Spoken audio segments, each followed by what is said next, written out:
Avatar படத்திலிருந்து பார்க்கும்போது James கேமரோனை பொறுத்த வரைக்கும் கதை ரொம்ப சாதாரண கதை தான். பையன் சாக போறான்றதுக்காக அவனை காப்பாற்றணும்னு நினைக்கிற அந்த ஒரு மனித உறவுமுறை சிக்கல் இருக்கு இல்லையா. ஒரு பக்கம் பயங்கரமான ஒரு போர் போய்கிட்டு இருக்கு, இன்னொரு பக்கம் குடும்பத்தை பாதுகாக்க வேண்டியது எவ்வளோ பெரிய அரணோ அதே மாதிரி தன்னுடைய இனக்குழுக்களையும் பாதுகாக்க வேண்டியது ஒரு அரண்.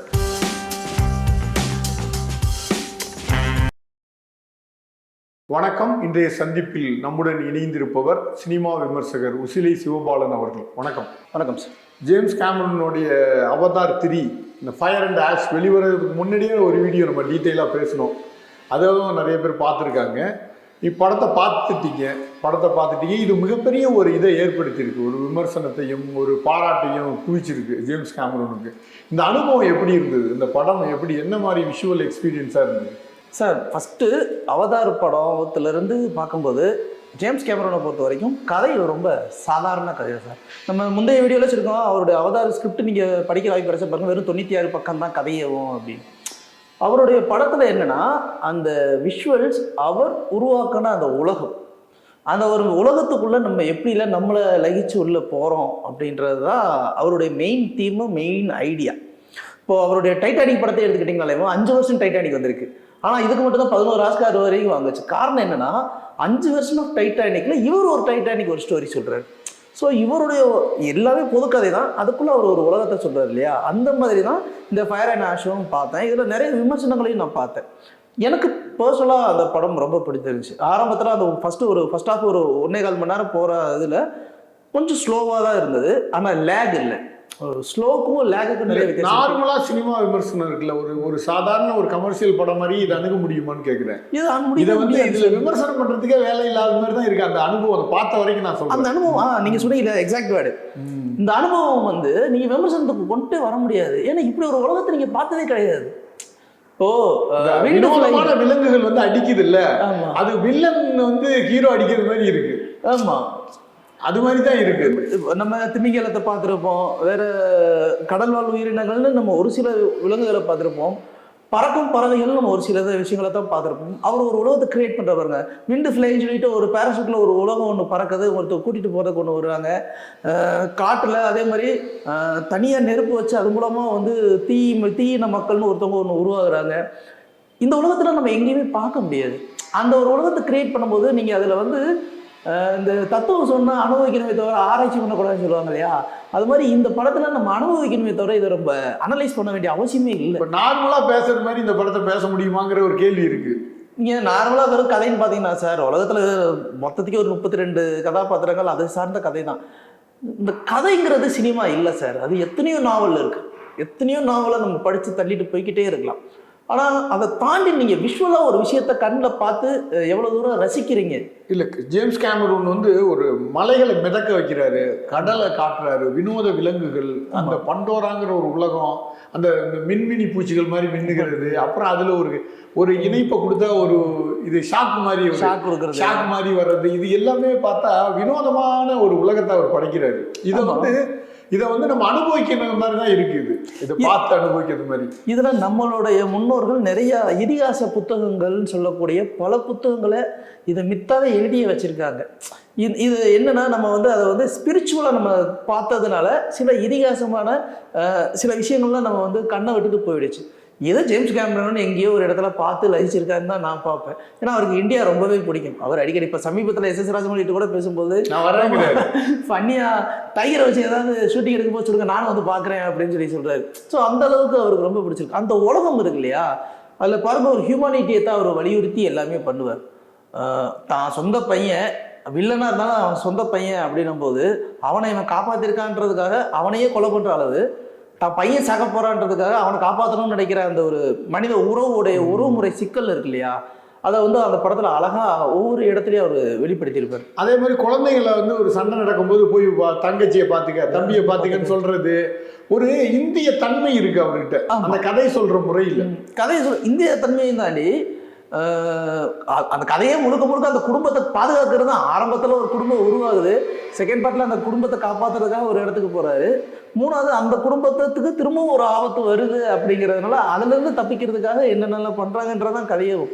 ஆனால் இதில் ஒரு அழகான ஒரு பியூட்டி என்னன்னா, கிரி அப்படிங்கிற அந்த ஒரு கதாபாத்திரம் இல்லையா, இது நாங்கள் தத்தெடுத்து வளர்த்த பொண்ணு அப்படின்னு ஒரு கதாபாத்திரத்தை உருவாக்கி அந்த கதாபாத்திரத்தின் மூலமாக மதர் ஆஃப் காடுன்னு ஒரு ஒரு ஒரு ஒரு உலகத்துக்குள்ளே கொண்டு போய் எங்களை காப்பாற்றுங்க அப்படின்னும் போது செவி சாய்க்கிறது அப்படிங்கிறது.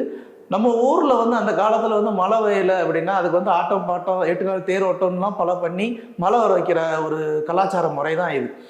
இது எப்படி அவருக்கு அந்த இந்த நாட்டார் கதைகள்லாம் அவருக்கு எப்படி புரிஞ்சதா என்னங்கிறது தெரியல. அந்த நாட்டார் கதைகளை வச்சு இப்படி ஒரு வழக்கமான ஒரு கதையவே ஒரு வித்தியாசம் ஒன்று பண்ணியிருப்பாரு. ஒரு ஊர்ல வந்து மழையே இல்லை அப்படின்னு நீங்க சொல்ற மாதிரி காமன் பண்டிகைன்னு ஒன்று கொண்டு வருவாங்க, காமண்டின்னு கொளுத்துவாங்க, சொக்கப்பனை மாதிரி ஒன்று கொளுத்துவாங்க. காமன் அதிகமா தீ அதிகமானதுனால மழை இல்லை அப்படிங்கிற ஒரு இது. இந்த படத்துல பாத்தீங்கன்னா ஒரு ஒரு அந்த காட் மதர் அதை வந்து கூப்பிடுறது இருக்குல்ல, அவ ஒரு கடலுக்குள்ள போய் அதோடைய உதவியை வந்து தேடுறது இருக்குல்ல, அது வந்து நம்ம ஏதோ நம்ம சினிமாவை பார்க்குற மாதிரி ஒரு ஃபீலிங் இருக்கு அந்த இடம். அந்த செகண்ட் ஹாஃப்ல எனக்கு முழுக்க முழுக்க நல்லா ஒரு மாதிரி மெய் சிலிர்த்துட்டேன். ஒரு பக்கம் பயங்கரமான ஒரு போர் போய்கிட்டு இருக்கு, இன்னொரு பக்கம் அந்த ஊரை விட்டு ஒதுக்கி வச்ச ஒரு கதாபாத்திரத்துக்கு வந்துட்டு தனியாக வந்து அந்த திமிங்கல கூட்டங்கள்லாம் ஒன்று இருக்கு இல்லையா, அதில் வந்து அதுக்கு சப்போர்ட் பண்ணுறதுக்கு இந்த குடும்பம் ஒன்று சேர்ந்து நீ அவனை ஒதுக்கி வச்சனா நானும் வரமாட்டேன், யாரும் வரமாட்டேன் அப்படின்னும் போது நீயும் ஃபைட் பண்ணணும், அப்போ தான் இது தப்பிக்கும் அப்படின்றதுனால திரும்ப அவங்க எல்லாருமே ஒன்று சேர்ந்து இதை அடிக்கிறதுக்கு ஒன்று பண்ணுறது. அதே மாதிரி மனித இனத்திலேயே வந்து நல்லவனும் இருப்பான் கெட்டவனும். ஒரு சயின்டிஸ்ட் வந்து நீ என்னை கூட்டு வந்தது இங்கே ரிசர்ச் பண்ணுறதா கூட்டு வந்த, ஒரு உயிரினத்தை அடிக்கிறதுக்கு இல்லைன்னு சொல்லி அவனே வந்து காப்பாற்றினது, திரும்பவும் இந்த ஹீரோ சல்லியை காப்பாற்றுறது. இப்படி ஒவ்வொரு கதாபாத்திரத்துக்குள்ள இருக்கிற கிரே சைடை வந்து ரொம்ப அழகா பிளே பண்ணியிருப்பார். இன்னொரு விஷயம் இந்த ஃபயர் அண்ட் ஆஷ்னு ஒரு குரூப், அப்புறம் அந்த மிலிட்டரி மாதிரி அந்த அமைப்பு இருக்குல்ல, அவங்க வந்து இந்த குரூப்போட சேர்ந்துக்கிறாங்க. சேர்ந்து ஒரு இயற்கைக்கு துணையா இருக்கிற ஒரு குரூப்பை அழிக்க நினைக்கிறது இருக்குல்ல. ஒரு அதிகாரம் எப்போதுமே வந்து ஒரு ஒடுக்கப்பட்ட மக்களை அல்லாட்டி ஒரு சுற்றுச்சூழலை ஒரு காட்டை அழிக்கிறது மாதிரியான ஒரு உருவகப்படுத்தி தான் அவர் அதை பண்ணியிருக்காரு. ஆமா, இது நீங்க காமன் அடிப்படையில் யோசிச்சு பாருங்க சார். இந்த உலகத்திலேயே வந்து நம்ம இன்னமும் மார்பு தட்டிக்கிற ஒரு விஷயம், அனைத்து உயிரினங்களும் சமம்ன்றதுல மனிதனும் ஒரு உயிரினம் தான் அப்படிங்கிறத மறந்துட்டு மனிதன் ஆறறிவுக்கு சொந்தமான மனிதன் சிந்திக்கிற ஒரு விஷயத்தை வச்சுதான் இன்னைக்கு எல்லா உயிரினங்களையும் தன்னுடைய கட்டுப்பாட்டுகளை கொண்டு வரான் அப்படிங்கிற ஒரு பரந்துபட்ட மனசு இன்றைய நூற்றாண்டு காலமாக அது வளர்ந்துருச்சு நமக்குள்ள. இதோடைய வெளிப்பாடு தான் இதோட அடுத்த கட்ட வளர்ச்சியாக தான் நான் இதை பார்க்குறேன். இப்போ இந்த மாதிரி மனிதன் வந்து ஒரு கட்டத்தில் வந்து உலகத்தையே அழிச்சிட்டு போகும்போது ஏன் அந்த ஒரு மனிதன் வந்து எவனோ ஒருத்தன் ஏன்டா இப்படி எல்லாத்தையும் அழிக்கிறீங்க, எல்லாருக்காகவும் சொந்தம்னு ஏதோ ஒரு மனிதனே அந்த உலகத்துக்கு ஒருத்தனாக மாறும்போது அவன் ஒருவேளை ரொம்ப புத்திசாலியாக இருந்தா அப்போ என்ன ஆகும்? மனித இனம் அப்படிங்கிறது வந்து எல்லாருக்கும் சொந்தம் அப்படிங்கிற அந்த ஒரு விஷயம். இப்போ அந்த கதையிலே பார்த்தீங்கன்னா அந்த பையனுக்கு வந்து மூச்சு விடுறதுக்கு ரொம்ப சிரமம். கிரி வந்து அவருடைய ஒட்டுமொத்த சக்தியும் பயன்படுத்தி அவனோட உயிரை காப்பாற்றுவா. அதுக்கடுத்து அந்த உலகத்துக்குள்ள அவனால் ரொம்ப இயல்பாக மூச்சு விடுற அளவுக்கு ஒன்று கொண்டு வந்துடுவான். அது எப்படின்னு நமக்கு தெரியாது. நம்ம அதை வந்து படத்தில் ஏதோ கடவுள் வந்து ஸ்பிரிட் கொடுத்துட்டான்னு நினச்சிருப்போம். ஆனால் நம்ம ஆளுங்களை பார்த்தீங்கன்னா சயின்டிஸ்ட்டு மெய்சீனியம்ங்கிற ஒரு மித்தாலஜி எல்லாமே உடம்புக்குள்ளே போய் இருக்கு, இதை டூப்ளிகேட் பண்ணு, இதை எப்படியாவது நம்ம பிஸ்னஸ் பண்ணி $4000 பில்லியன் சம்பாதிக்கலாம், இதை பிஸ்னஸ் பண்ணி இந்த பையனை இங்கே வை அப்படின்னு போது திரும்ப போகிறாங்க. ஸோ நம்ம எல்லாத்தையுமே வணிகமாக பார்த்து பழகிட்டோம். அவங்க அப்படி இல்லை, அந்த வணிகத்தையும் தாண்டி வாழ்க்கை முறைன்னு ஒன்று இருக்குது, உறவு முறைன்னு ஒன்று இருக்குது. அதை நம்ம தொலைச்சிட்டோங்கிறது தான் ஜேம்ஸ் கேமரன் அடிக்கடி இதில் பூத்திக்கிட்டே இருக்காரு. இந்த அவதார் 3 படம் மூலம் இவர் சொல்ல வர கருத்து வந்து ஓப்பனாக தெரியுது இல்லை, வெளிப்படையாக புரியுது இல்லை, நிறைய அவர் சொல்ல வர்றதை என்ன நம்ம சொல்றது சார். அடிப்படையில் உறவுகள் ரொம்ப முக்கியம். உறவுகளை தாண்டி குடிகள்னு சொல்லக்கூடிய அழகான தமிழ் வார்த்தை அந்த குடிகள் அப்படிங்கிற ஒரு வார்த்தை. இந்த குடிக்குழுக்கள் சொல்லுவாங்க. ஆமாம், குடிகள், அடுத்து இனக்குழுக்கள். இது எல்லாமே என்னென்னா சார், அவங்க வாழ்வியல் சார்ந்த ஒரு வட்டத்துக்குள்ள அவங்க வாழ்க்கையை சந்தோஷமாக வாழ்ந்துக்கிட்டு இருக்க ஒரு கூட்டம் சார். யாரோ ஒருத்தவங்க அந்த எல்லையை தாண்டி உள்ள வரும்போது தான் அவங்களுடைய அந்த இனக்குழுக்குழுக்குள்ள பிரச்சனை ஒரு பதட்டம் வருது சார்.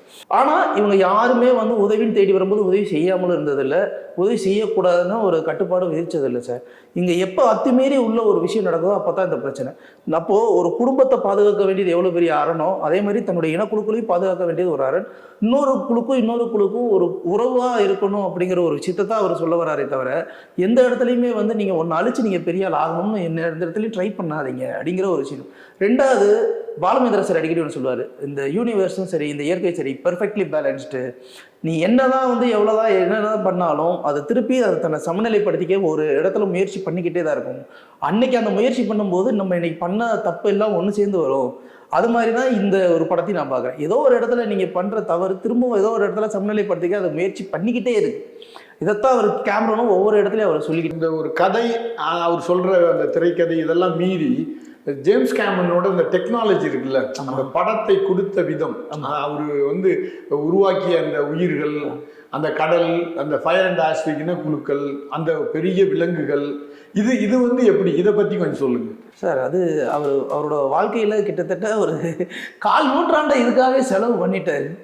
டைட்டானிக்கு அப்புறம் அவருக்கு நிறைய ரைட்டராக இருந்திருக்காரு, எக்ஸிக்யூட்டிவ் ப்ரொடியூசராக இருந்திருக்காரு. பட் டேரக்டர்னா அவதார் தான் கிட்டத்தட்ட 10-12 வருடமாக அவருக்கு அதுக்காக போராடி ஒன்று பண்ணார். டைட்டானிக்கில் இருந்து அதுக்கடுத்து செகண்ட் பார்ட் வர்றதுக்கு 3, 4, 5 வருடங்களுக்கு மேலேயே எடுத்துக்கிட்டார். 5-6 வருடங்களுக்கு மேலேயே எடுத்துக்கிட்டார். அதுக்கடுத்து இப்போ ஒரு 2 வருடத்துக்கு அப்புறம் எடுத்துக்கிட்டார். இந்த இதெல்லாம் பார்த்தீங்கன்னா கிட்டத்தட்ட ஒரு 1/4 நூற்றாண்டு அவர் லைஃப்பில் அவதார் மாதிரியான ஒரு உலகத்தை கிரியேட் பண்ணணுன்றதுக்காக அவர் மிகப்பெரிய போராடி இருக்காரு. அதற்கு காரணம் வந்து நம்ம வந்து எப்போவுமே அவருடைய குருநாதரான ஸ்டான்லி குப்ரிக்கை பற்றி பேசியாகும். ஸ்டான்லி குப்ரிக் வந்து 2001 ஸ்பேஸ் ஒடிசின்னு ஒரு படம் அவர் தான் ஃபஸ்ட்டு எடுக்கிறாரு. 1960ஸ்லேயே 2001 காலகட்டம் எப்படி இருக்கும் அப்படின்னு ஒரு விஷயத்தை எடுக்கிறாரு. அதில் நிறைய டெக்னாலஜி, யாருமே யூஸ் பண்ணாத டெக்னாலஜி, நாசாலையெல்லாம் போய் அவங்களே பண்ணாத டெக்னாலஜியில் இவர் வந்து செட்டு போட்டு ரெடி பண்ணி பண்ணுறாரு. ஸோ இதோடைய அந்த வெளிப்பாடு தான் இவருக்கு வந்து வித்தியாசமான படங்களை கொடுக்கணுங்கிற அந்த வெளிப்பாடுக்காக தான் இவர் ஒரு வேர்ல்டையே க்ரியேட் பண்ணி ஆர்ட் ஒர்க்காக ஒன்றா பண்ணி இதுக்கு ஒரு மெட்டீரியலுக்காக கிட்டத்தட்ட அவர் பார்ட் 2க்காக வந்து மரைனில் போய் உள்ளே ஃபுல்லாக ட்ராவல் பண்ணி நிறைய ஷூட்ஸ் பண்ணி அவரே ட்ராவல் பண்ணார். அஸ் அ டேரக்டராக அவரே ஃபுல்லாக ட்ராவல் பண்ணி அதை எடுத்து ரிசர்ச் பண்ணி அதை கேரக்டராக வந்து டிஃபைன் பண்ணி இதுக்கு என்ன மாதிரியான குணங்கள் இருக்குன்னு ரிசர்ச் பண்ணி அவர் கிட்டத்தட்ட தன்னோட வாழ்க்கையே தொலைச்சிட்டார் சார். 25 வருஷம் ஒரு மனுஷன் ஒரு படம் 20 ஆண்டுகளுக்கு மேலே ஒரு மனிதன் இவ்வளவு உழைக்கிறா அப்படின்னும் போது நம்ம ஏன் ஜேம்ஸ் கேமரன் மொத்தத்துக்கே ஒரு 9 படம் தான் சார் எடுத்திருக்காரு. எனக்கு தெரிஞ்ச கமர்ஷியல் படம்னு பார்த்தீங்கன்னா இந்த ட்ரூ லைஸு, அபீஸ்னு ஒரு படம், இவ்வளோதான். மற்றபடி எல்லாமே வந்து பார்த்தீங்கன்னா டெர்மினேட்டரும் ஒரு ஃபியூச்சர், டைட்டானிக், ஏலியன் அவர் தான் ஃபஸ்ட்டு ஏலியன்ற ஒரு கான்செப்டே அவர் தான் கொண்டு வந்தார். அதுக்கு முன்னாடி ஏலியன் ஒன்று இல்லவே இல்லை. காமிக்ஸ் புக்கில் தான் படிச்சிருக்கோம். ஃபஸ்ட்டு ஏலியன்ஸ் அப்படின்னு ஒரு படத்தை அவர் எடுக்கிறாரு. அதுக்கப்புறம் டேவிட் ஃபின்ச்சர் வச்சு ஏலியன்ஸ் பார்ட் 2 பார்ட் 3ன்னு வருது. ஸோ இவர் எல்லாத்தையும் இனிஷியேட் பண்ணி விட்டு போயிடுறாரு. இனிஷியேட் பண்ணி விட்டுட்டு அதுக்கடுத்து அதை நிறைய பேர் வந்து அதை எடுக்கிறாங்க. இந்த அவதார் கேரக்டருக்கு மட்டுமே வந்து பார்த்தீங்கன்னா இவர் அவ்வளோ மெனக்கெட்டுறாரு. ஒரு கலைஞரை கொண்டாடணும் அப்படின்னா எதுக்காக கொண்டாடப்படுறோம் அப்படின்னா ரொம்ப சிம்பிள் சார். அவனுடைய படைப்பு வந்து மக்களால் காலகாலமாக போற்றப்படணும் அப்படின்னு ஒரு இருக்கு இல்லையா, அந்த ஒரு விஷயம்தான். இப்போது எனக்கு இந்த படைப்பு எவ்வளோ முக்கியமோ அதே மாதிரி தான் இப்போது நீங்கள் தமிழ் வெளியே வந்து அக்ரகாரத்தில் கழுதைன்னு ஒரு படம், ஜானா அப்ரஹாம் ஒரு மலையாள எழுத்தார். அந்த படத்தை நீங்கள் இப்போ பார்த்தீங்கன்னா மெய்சிலித்து சிலாகிச்சும் பேசலாம். அப்போது ஒரு படைப்புக்கு அவர் செலவு பண்ணது 5 வருடம். அன்றைய காலகட்டத்தில் 5 வருடம் அந்த படத்துக்கு செலவு பண்ணுறாருன்னா அது ஒரு படைப்புக்காக தான் செலவு பண்ணுறாரே தவிர பட்ஜெட்டு மற்ற இஷ்யூஸ்லாம் கிடையாது. அது மாதிரி அதை இன்னைக்கு நம்ம பேசிக்கிட்டு இருக்கோம். அக்ரகாரத்தில் ஒரு கழுதை அப்படிங்கிறது வந்து பார்த்தீங்கன்னா நிறைய முக்கியமான இடங்கள்லாம் பார்த்தீங்கன்னா சமூக வெளிப்பாடாக அந்த படத்தை எப்பவுமே சொல்லிக்கிட்டே இருப்பாங்க. அப்படி இருக்கும்போது இதுவும் வந்து ஒரு சமூகத்தோடைய வெளிப்பாடை சொல்லணும்னு ஆசைப்படுறாரு. அதை நார்மலாக சொல்லக்கூடாது, அது ஒரு புதிய உலகத்தின் வடிவத்தில் சொல்லணும்னு ஆசைப்படுறாரு. இன்னும் சொல்லப்போனால் நம்ம ஊரில் இந்த காமிக்ஸ் புத்தகங்கள்ங்கிறது ரொம்ப குறைவு. அங்கே வந்து காமிக்ஸ் புத்தகம் சின்ன குழந்தைகள் எப்பவுமே படிக்கிற வழக்கம் உண்டு. ஸோ குழந்தைகளுக்கும் அது புரியணும் அப்படின்னா காமிக்ஸ் வடிவில் ஒரு படம் எடுத்தால் எப்படி இருக்கும், அது காமிக்ஸாகவும் இருக்கக்கூடாது, பட் அது படமாக இருக்கணுன்றதுக்காக இவர் மெனக்கெட்டதோட வெளிப்பாடு தான் இந்த ஒரு விஷயம். எதனால தான் இன்னும் ஜேம்ஸ் கேமரனை வந்து அங்கே வந்து தலையெழுதிக்கி வச்சு கொண்டாடிக்கிறார். அவரோட படத்துக்கு இவ்வளோ எதிர்பார்ப்பு, அவ்வளவு பெரிய தயாரிப்பு நிறுவனம் இன்வெஸ்ட்மெண்ட் பண்றதுக்கு இல்லை. தமிழ் ரசிகர்களும் ஏதோ நம்ம ஊர் இயக்குனர் ஒரு படம் எடுத்தது மாதிரி உற்சாகமா இருக்கிறாங்க. ஆமா சார். டிக்கெட்டும் எனக்கு வந்து அது அன்னைக்கு ஸ்டேட்டஸ் பார்த்தீங்கன்னா ஃப்ரைடே நைட்டு கமலாவில் தமிழில் ரிலீஸ் ஆகுது. கிட்டத்தட்ட எல்லாருடைய மோஸ்ட் ஆஃப் என்னோட ஃப்ரெண்ட்ஸ் லிஸ்ட் இருக்க வாட்ஸ்அப் ஸ்டாட்ஸ்லாம் பார்த்தீங்கன்னா அந்த அவதார் ஃபயர் அண்ட் ஷாட்ஸ் இதுதான் அந்த ஷாட்ஸாக இருக்குது. ஆக மொத்தம் செல்ஃபோன் உபயோகிக்கூடாதுன்னு சொல்கிறாங்களே தவிர அந்த ஃபஸ்ட்டு ஷாட்ஸை எடுத்து ஸ்டேட்டஸாக போட்டால் அதில் ஒன்றும் இருக்குல்ல. இதெல்லாம் நான் வந்து யாருன்னா நம்ம தமிழ் சினிமாவில் இருக்க ஒரு முக்கியமான பெரிய நடிகர்களுக்கு மட்டும்தான் உடனே போட்டு இந்த ஃபோட்டோஸ்லாம் அனுப்பிச்சு அந்த ஸ்டேட்டஸ் பார்த்துட்டு எப்படி இருக்குது அப்படின்னு கேட்போம். ஸோ இதை பார்த்தோம்னா நைட்டு 11 ஏன்னா படம் 3.25 மணி நேரத்துக்கு மேலே இது எல்லாத்தையும் பார்த்து முடிச்சுட்டு நம்ம வந்து எப்படி இருக்குது படம், எப்படி இருக்குது, இது எப்படி இருக்குது, அது எப்படி இருக்குது அப்படின்னு சொல்லி நம்ம அது சிலாகிச்சு பேசுகிற அளவுக்கு வந்துருக்கு. உலக அளவில் இதுக்கு வரவேற்பு எப்படி கிடைச்சிருக்கு சார்? உலக அளவில் பார்த்தீங்கன்னா இந்தியாவில் இது மிக்ஸ்டு ரெஸ்பான்ஸ் சார். இந்தியாவில் பயங்கரமான ஒரு மிக்ஸ்டு ரெஸ்பான்ஸ் தான். ஏன்னா நம்ம எப்பவுமே வந்து விமர்சனம் பண்ணியே பழகிட்டோம். அது மறுதளிக்கிறதுக்கு இல்லை. நம்ம எப்பவுமே இங்கே இல்லை, இந்தியா முழுவதுமே வந்து ஒரு படம் வந்ததுன்னா அது எப்படி இருக்குது என்னென்னு கூறு போட்டு ஆராய்ஞ்சு அதோடைய அனுபவத்தை விட்டுட்டு அதனுடைய குறைகளையும் நிறைகளையும் மட்டுமே சுட்டி காட்டி நம்ம பழகிட்டோம். இந்தியாவில் அது மிக்ஸ்டு ரெஸ்பான்ஸ் சார். பட் இந்தியாவை தாண்டி மற்ற உலகங்களில் என்னென்னா அந்த ஒரு உலகத்தை ரசிக்கிறவங்க கூட்டங்கள் அதிகம் சார். இன்னும் சொல்லப்போனால் சைனாலேயும் ஜப்பான்லேயும் வந்து இந்த படத்துக்கு வரவேற்பு ரொம்ப அதிகமாக. ஏன்னா அவங்களாம் தொழில்நுட்பத்தை ரொம்ப வருஷத்துக்கு முன்னாடியே கையில் தூக்கி வச்சு கொண்டாடியவர். அவங்களுக்கு இந்த ஒரு தொழில்நுட்பம் புதுசாக தெரியுது, அதனால் அவங்க ரசிக்கிறாங்க, ரொம்பவே ரசிக்கிறாங்க. ஈவன் அவங்களுடைய எப்படி சொல்கிறது, ரஷ்யாவிலையுமே வந்து இந்த தொழில்நுட்பத்துக்கும் ஒரு அமோக வரவேற்பு இருக்குன்றாங்க.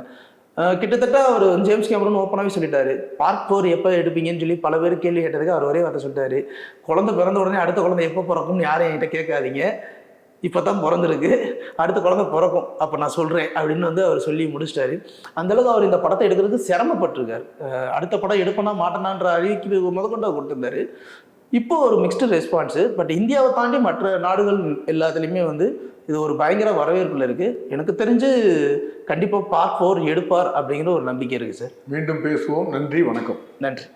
இந்த வீடியோ உங்களுக்கு பிடிச்சிருந்தா லைக் பண்ணுங்க, ஷேர் பண்ணுங்க, கமெண்ட் பண்ணுங்க. மறக்காம OH சினிமா சேனலுக்கு சப்ஸ்கிரைப் பண்ணுங்க.